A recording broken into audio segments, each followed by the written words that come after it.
So yeah, this is the Samsung SmartThings. It went on sale. Normally it was $100, but suddenly I saw it for sale for like $50, and I was like, okay, buying it. Because the one thing it has that not a lot of other hubs have for home automation is it has Zigbee. Zigbee as well as Wi-Fi and Bluetooth and the other one, Z-Wave, yeah. That's right, because one of them runs off of, they each run off one Zigbee and one Z-Wave. I remember Lowe's, I think, sold the Z-Waves. So this kind of covers all your bases. Okay. Which is cool. Is that a direct power, or is it just battery operated all the time? Oh no, it plugs in. Oh, okay, cool. But there is a battery backup. Yeah. You can put 4 batteries in, and I think it'll run for like 15 or half an hour. Something like that. Okay. I didn't actually turn it on at all.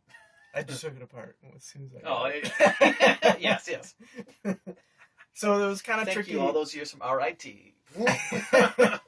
It was a little tricky getting it apart because there's the 4 screws right here, and then I'm like, did it clip in too?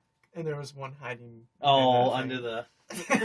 You start hearing cracking noise. He's like, "Wait a minute, stupid sticker." I know, and I thought it was like stuck up here, and I was like prying at that thing, but no, it's just that 5th screw. They always do that. They hide a screw underneath the sticker. You should know that by now.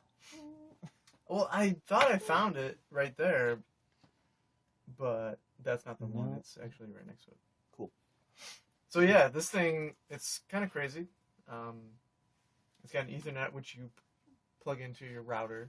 Okay. And then, I don't know what these USBs do, but it's got a little status light and then another little status light.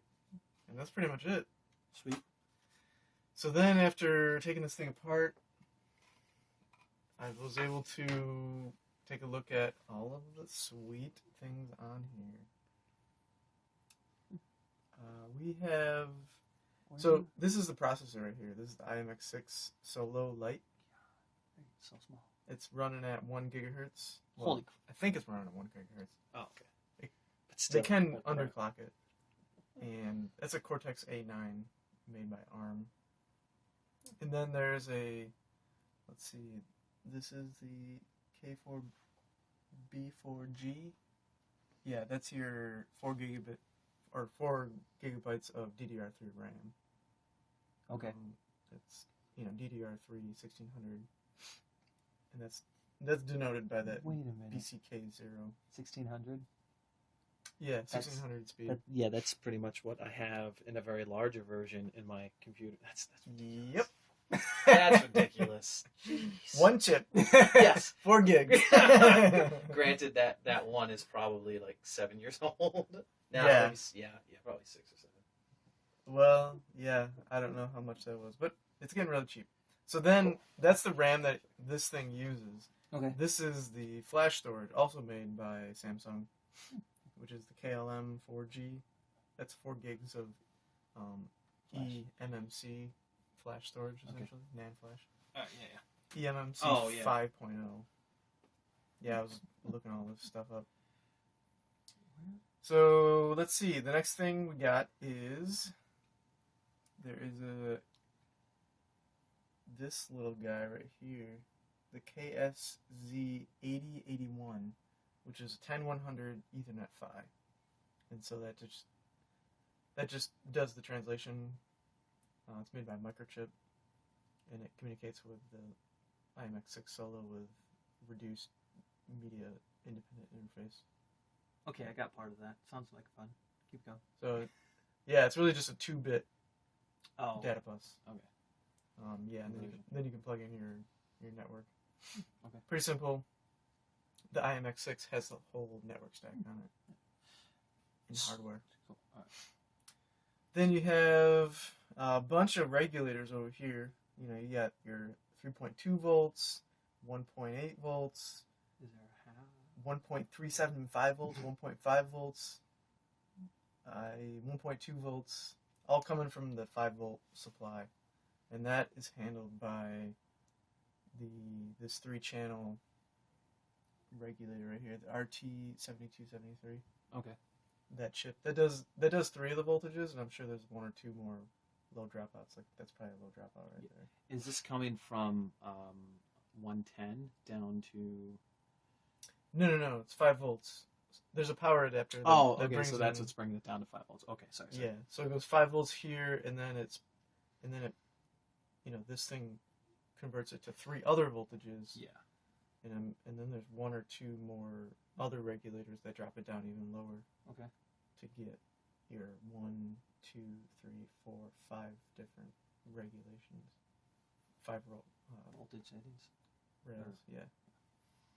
So yeah, then we have a bunch more. The only other things on here are the radios. I was gonna ask. So if you notice, broadcast. here's one radio right here, or one antenna. One antenna, and then that's the other Here's one. another one.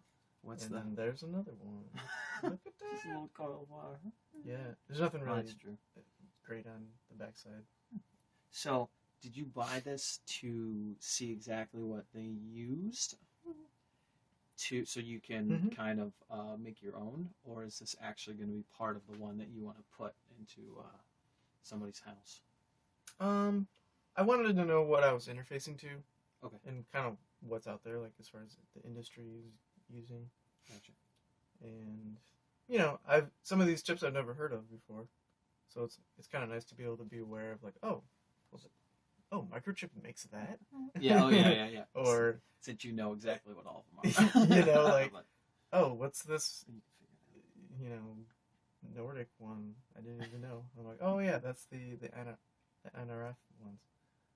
But yeah, that N51822. That's a combination Bluetooth Low Energy and Wi-Fi transmitter. I think it can switch between each one. It's made by Nordic Okay. Semi. And does that pick up maybe if you want to do a setting, if you want to use your phone to control everything, or is that the chip that would talk to the plugs themselves? It probably talk to the plugs themselves. Okay. Yeah, sometimes some plugs have Wi-Fi, some are Bluetooth Low Energy. Is the Bluetooth the one that it would be better to talk to connect with, because the static or the interference from the actual power lines doesn't interfere as much? I'm sorry, from the actual plug itself, like the 110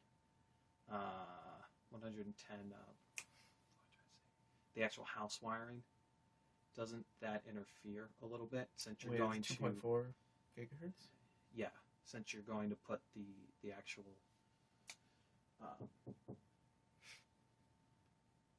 the power switches. Was you were saying something, or Danny was saying something? It might. Just background noise would interfere. I don't know. Okay. I mean, I haven't made mine. I haven't even tested it out yet. All right, it has a short on it. I'm sorry. But yeah, this thing actually has a small little ARM Cortex M0 microprocessor in it. So I'm guessing those pads right there, those 10, are the JTAG connection. Okay. The way to program it. Yeah. So yeah, that's made by Nordic Semi. Then you have another guy right here, which is your EM3587. That's your Zigbee chip. That's made by Silicon Labs. That's your transceiver, and then this right here is your front end module. Should I say that's the transceiver? Yeah, this is the brains. Okay. Yeah. And it also has a MCU inside of it, so it has to get programmed with that thing. Oh, another transceiver. Yeah. Another JTAG connector. And then, yeah, that's your front end, which is really just like an analog front end kind of thing. Okay. Integrated power amp with plus 24 dBm. That's on your SE 2432L.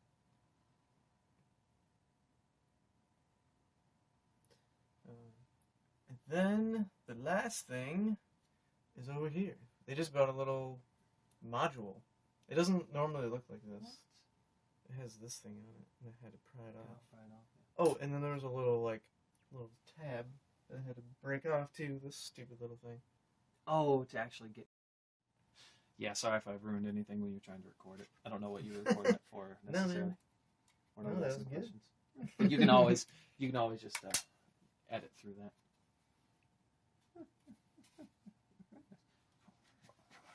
Since I got this nice phone, I might as well use it to record things. Yeah, that's what I was saying.